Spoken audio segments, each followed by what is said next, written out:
సిద్దిపేట జిల్లా హుస్నాబాద్ బంజారా భవన్లో జరిగిన గిరిజనుల తీజ్ ఉత్సవాల్లో మంత్రి పొన్నం ప్రభాకర్ పాల్గొన్నారు.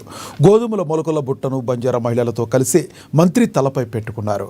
అనంతరం గిరిజనులతో కలిసి నృత్యం చేసి అందరినీ అలరించారు. 1978లో ఇందిరాగాంధీ గిరిజనుల అభ్యున్నతికే ఎస్టీ హోదా కల్పించారని మంత్రి తెలిపారు.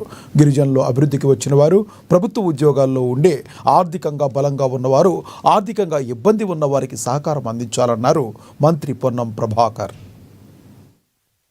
ప్రతి సోదరులందరికీ కూడా నా ప్రత్యేకమైనటువంటి రామ్ శుభాకాంక్షలు తెలియజేస్తా ఉన్నారు.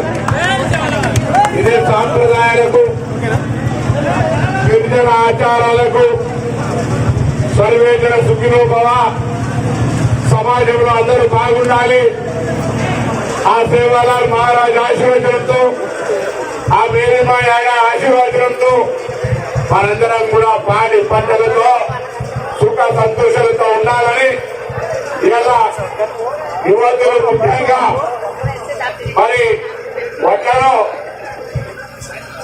ఒక మొలకలాగా పెట్టి గోధుమల్ని 9 రోజులు నానబెట్టి రోజు ఒక పండుగలాగా సాంప్రదాయ ప్రకారంగా జరుపుకునేటువంటి ఈ ఒక కార్యక్రమం, ఒక ఆచారము, ఒక విశ్వాసము, ప్రజలందరి సంక్షేమం కొరకు జరిగేటువంటి కార్యక్రమం.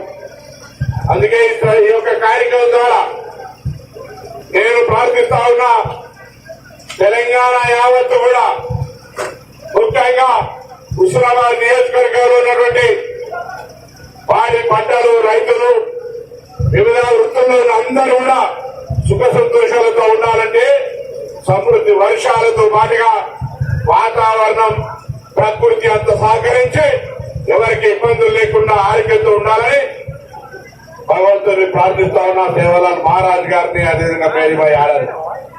నేను మీ అందరికీ ఒకటే కోరుతా